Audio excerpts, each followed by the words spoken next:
और ब्रेक के बाद एक बार फिर आपका स्वागत है। दुनिया भर के राम भक्तों के लिए बड़ी खुशखबरी आई है।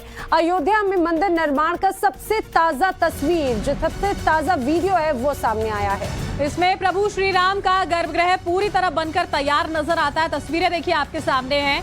फर्स्ट फ्लोर का निर्माण कार्य जो है वो लगभग पूरा कर दिया गया है। किस तरह से निर्माण कार्य चल रहा था कि तस्वीर जो है वो यहाँ पर साझा की जा रही थी राम भक्तों को ये दिखाने के लिए, बताने के लिए कि अब बस कुछ ही वक्त का इंतजार है और वो आकर प्रभु के दर्शन जो है वो बहुत जल्द इसी मंदिर में कर सकेंगे। और बस अब 45 दिन बाकी है। राम मंदिर में प्राण प्रतिष्ठा के सिर्फ 45 दिन बाकी है और वो इंतजार अब खत्म होने वाला है जो करोड़ों राम भक्तों ने इतने लंबे वक्त से किया है। आपने जो वीडियो, जो तस्वीर देखी, वो एक झलक थी। आपको कुछ और तस्वीरें दिखाते हैं। लेटेस्ट तस्वीर ग्राउंड जीरो से हमारे सहयोगी विनोद मिश्रा बता रहे हैं कि अयोध्या में कैसे विश्व स्तरीय एयरपोर्ट पर आप भक्तों के लिए स्वागत की तैयारियां की जा रही हैं। जैसे जैसे अयोध्या में प्रभु श्री राम का मंदिर आकार ले रहा है, वैसे वैसे अयोध्या की तस्वीर भी बदलती जा रही है। प्रभु श्री राम के मंदिर से पहले अयोध्या को एक और बड़ी सौगात मिलने वाली है। वो है प्रभु श्री राम के नाम पर ही बनने वाला मर्यादा पुरुषोत्तम श्री राम इंटरनेशनल एयरपोर्ट, जिसका काम लगभग पूरा हो चुका है। बस आखिरी दौर का काम जारी है। वो भी 15 दिसंबर तक बनकर तैयार हो जाएगा। कहा जा रहा है कि इस एयरपोर्ट को बाकायदा कोड भी मिल गया है। AYJ जो कोड होगा वो मर्यादा पुरुषोत्तम श्री राम इंटरनेशनल एयरपोर्ट का होगा, जिसकी तस्वीर आप इस वक्त देख रहे हैं। काम आखिरी दौर में है। कहा यह जा रहा है कि 15 दिसंबर तक की डेडलाइन दी गई है। 2 दिसंबर को मुख्यमंत्री योगी आदित्यनाथ और देश के उड्डयन मंत्री ज्योतिरादित्य सिंधिया जो है वो यहाँ पहुंचे थे। उन्होंने बाकायदा इंस्पेक्शन किया और ये निर्देश दिया कि 15 दिसंबर तक काम को पूरा कर लिया जाए, क्योंकि 17 या 19 दिसंबर को देश के प्रधानमंत्री नरेंद्र मोदी जो है वो इसका उद्घाटन कर सकते हैं।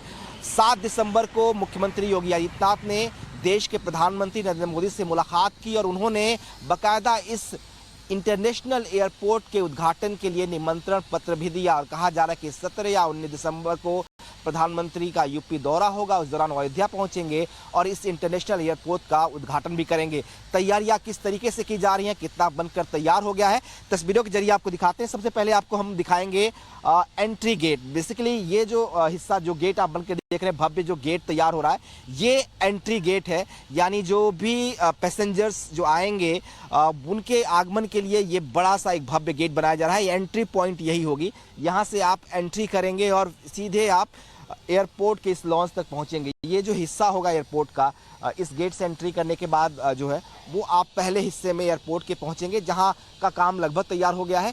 एक बार आपको बाहर की भव्यता और दिव्यता को दिखाते हैं। कहा यह जा रहा कि जिस तरीके से श्री राम मंदिर भव्य और दिव्य बनाया जा रहा है, कुछ उसी की छाप जो है आपको इंटरनेशनल एयरपोर्ट पर, मर्यादा पुरुषोत्तम इंटरनेशनल एयरपोर्ट पर भी दिखाई देगी। जो भी देशी विदेशी सैलानी आएंगे अयोध्या, उनको पहली झलक जो है अयोध्या की भव्यता और दिव्यता की जो है, जो आध्यात्मिकता होगी, वो आपको यहीं पे दिखाई देगी। देखिए जो पिलर्स हैं, किस तरह की नक्काशी इन पर की गई है। 3 गुंबद भी इस पर होंगे, ठीक वैसे जैसे मंदिर पर 3 गुंबद के आकार बनेंगे। आपको अगर बाएं हिस्से में, अपने बाएं हिस्से में दिखाएं तो ये छोटा सा गुंबद आपको दिखाई देगा। उसके अलावा बीच में जो गुंबद है वो आकार ले रहा है। राइट साइड में भी ऐसा ही गुंबद बन रहा है। तो ये 3 गुंबद होगा, ठीक वैसे जैसे श्री राम मंदिर में है। तो वो उसकी दिव्यता भव्यता जो है आपको यहाँ पे दिखाई देगी। ये एंट्री पॉइंट है जहाँ से आप एयरपोर्ट के अंदर जो है एंट्री करेंगे, जहाँ के लिए से आप चेक इन और सिक्योरिटी चेक के लिए जाएंगे। लेकिन जैसे आप आएंगे यहाँ पे आपको नज़र जो है इस तस्वीर पर पड़ेगी। ये राम दरबार है जहाँ पे प्रभु श्री राम माता सीता के साथ हैं। ये तस्वीर जो है वो बताती है, दिखाती है कि कंसेप्ट क्या है इस मर्यादा पुरुषोत्तम इंटरनेशनल एयरपोर्ट का, किस तरह की थीम है यहाँ पे, वो डेवलप की जाएगी। ये देखिए यहाँ पे चेक इन और सिक्योरिटीज़ के लिए बाकायदा बोर्ड लगे हैं, लेकिन चेक इन करने के लिए आपको लेफ्ट में जाना पड़ेगा और सिक्योरिटी चेक आगे होगा। दूसरे हिस्से में आपको लेके चलते हैं। एनिमिटीज़ जो बाकी हैं वो इस हिस्से में है, जहाँ पे लॉन्च होगी, पैसेंजर्स की जो होंगे उनके बैठने की होगी। ये आप देखिए सिक्योरिटी चेक के लिए जो मशीनें हैं वो भी यहाँ पे स्कैनर जो हैं वो लगा दिए गए हैं। तो ये अभी 2 स्कैनर्स आपको दिखाई दे रहे होंगे जो यहाँ पे लगे हैं। इनकी संख्या और बढ़ेगी। तो ये यहाँ पे स्कैनर्स लगे हुए हैं। ये जो हिस्सा है, आगे के हिस्सा जो दिखा रहे हैं आपको, ये वो हिस्सा है जहां से पैसेंजर जो है एंटर करेंगे। ये एंट्री पॉइंट्स बनाए गए हैं जहां से पैसेंजर्स अलग अलग एयरवेज के लिए यहां पर एंट्री करने वाले हैं। ये पूरा जो हिस्सा होगा ये सिक्योरिटी चेक के लिए होगा, स्कैनिंग करके बाकायदा सिक्योरिटी करेंगे। यहाँ पे लॉन्च की व्यवस्था की गई है, टॉयलेट्स की व्यवस्था यहाँ पे है जो पैसेंजर्स होंगे उनके लिए। तो ये हिस्सा चेक इन के लिए है। इसके बाद अगले हिस्से में जाएंगे जहाँ पे सिक्योरिटी चेक के अरेंजमेंट्स होंगे, जहाँ सिक्योरिटी चेक की व्यवस्था की जाएगी। ये जो आप चेयर्स दिखे हैं यहाँ पे पैसेंजर्स वेट कर सकते हैं, वेटिंग एरियाज है ये, जहाँ पे अपनी फ्लाइट का जो है वो वेट करेंगे। ये कहा जा रहा है कि अभी जो है यहाँ से दिल्ली और अहमदाबाद दो जगहों के लिए एयरपोर्ट जो फ्लाइट्स होंगी उसकी व्यवस्था की जाएगी। 3 फेज में ये पूरा इंटरनेशनल एयरपोर्ट जो है वो बन रहा है। सबसे पहले दिल्ली और अहमदाबाद के लिए यात्री सेवाएं शुरू होंगी।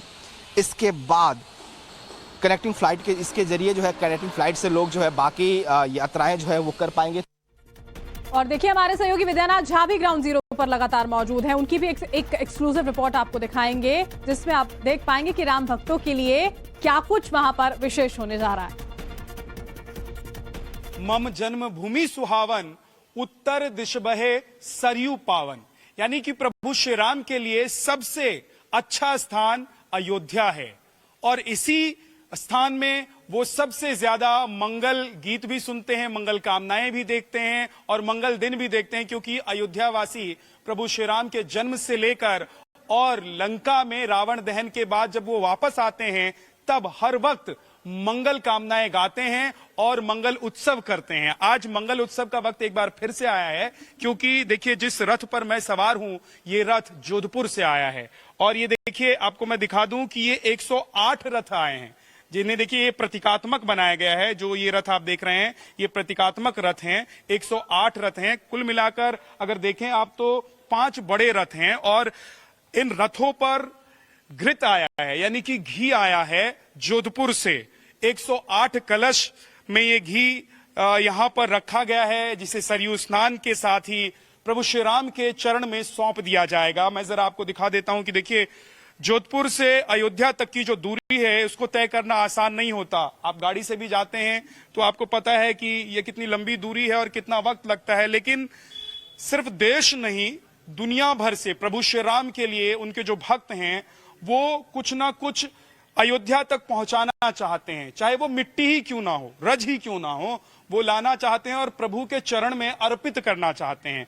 और ऐसे ही जो भक्त हैं उन्हीं भक्तों में जोधपुर से जो भक्त आए हैं यहां तक अयोध्या तक वो इन रथों के साथ यहां पर पहुंचे। आप देखेंगे कि गणेश जी की मूर्ति इस रथ में है, तो ध्वज भी आपको दिखाई देगा। जो लोग वहां से जोधपुर से आए हुए लोग हैं वो अपने हाथ में लेकर चल रहे हैं। जरा मैं कहूंगा पीयूष को कि पीयूष इधर भी दिखाइए। ये देखिए ये तमाम लोग जो हैं ये जोधपुर से आए हुए हैं, जयपुर से कुछ लोग भी आए हुए हैं जो इस यात्रा में शामिल थे। और पीछे आप देखिए ये बैल और रथ, ये नया तरीके का रथ भी है प्रभु महाराज जी, ये नया तरीके का रथ है। तो इसको स्पेशली आपने इसीलिए बनवाया है या फिर ये वैसे बना हुआ था तो आप लेकर आए? आपसे मैं निवेदन करूंगा कि आप मेरे एक प्रश्न का उत्तर दें। आपने भगवान श्री राम को किस पे सवार देखा? रथ पे देखा। रथ पे। तो जो पूर्व काल में रथ थे भगवान श्री राम, भगवान श्री कृष्ण एवं अन्य राजे महाराजे यदि कहीं विचरण करने या युद्ध लड़ने जाते तो इसी तरीके का रथ वो लेते थे। बस परिवर्तन इतना सा है कि उनमें घोड़े लगाते थे और मैंने बैल लगाए हैं, क्योंकि हमारे बैलों की भूमिका भी जब हमारे लिए जीवन देने के लिए है, जीवन देने के लिए इतनी बड़ी भूमिका रही इन बैलों की, तो भगवान के कार्य में क्यों नहीं। तो इसलिए हमारे राजस्थान से बैल चल के आए हैं कि हम भी भगवान के काम आएंगे, हम भी भगवान के काम आएंगे। तो देखा आपने किस तरह